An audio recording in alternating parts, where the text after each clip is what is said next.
Hi friends, Chops here. We need to chat. It's been 2.5 weeks since patch 8.1.5 dropped.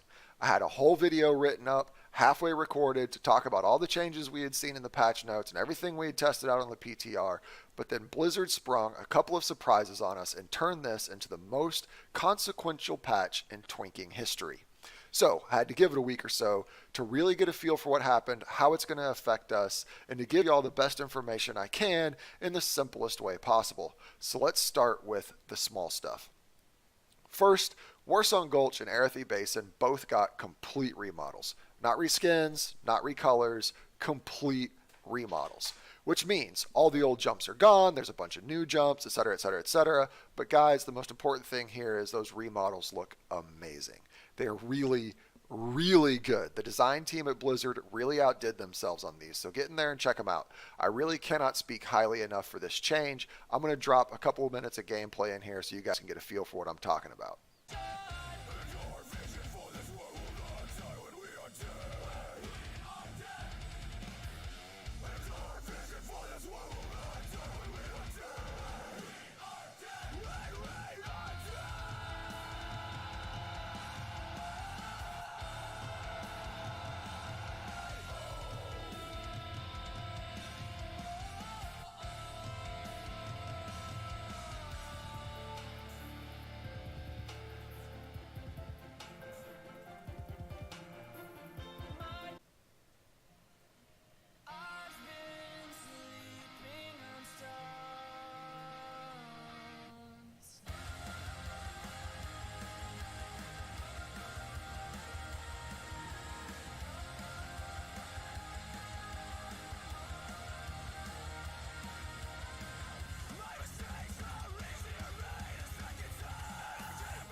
Looks good, right?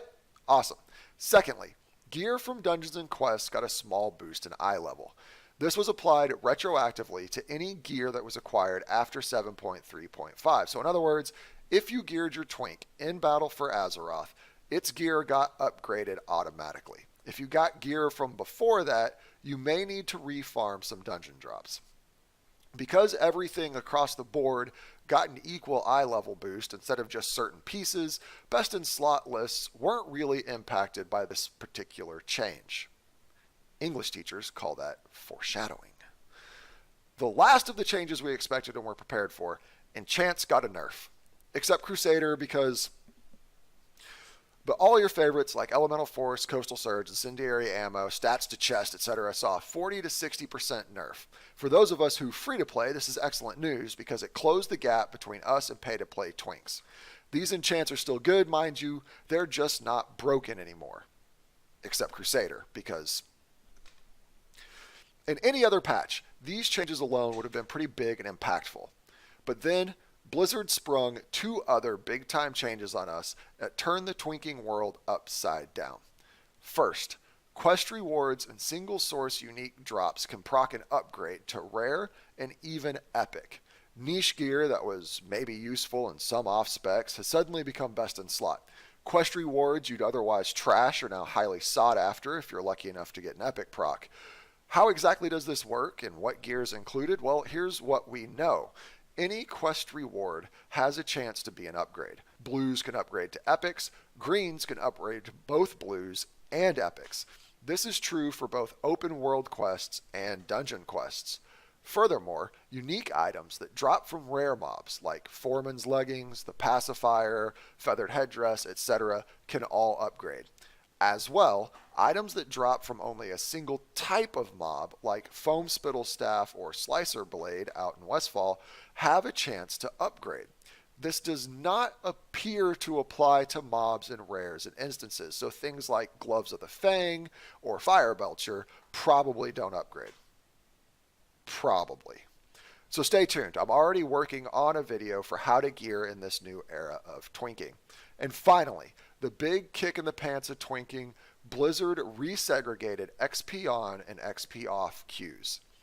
This change wasn't detailed in the patch notes and was completely unexpected. It caught us all by surprise. We've been here before, and as history has a habit of repeating itself, it's already killed most of the twinking brackets. 19s are predictably still getting XP off queues to pop, and a handful of other brackets, like 59s, have heroically been keeping themselves alive through daily war games, but casual battleground queues are gone. Unless you're free to play, baby. We still count as XP on because we're level capped by being starter edition and not by turning off our XP.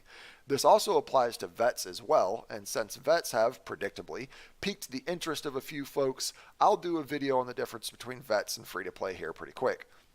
So rejoice, free to plays. The era of queuing into 29 pre-mades for hours on end is over.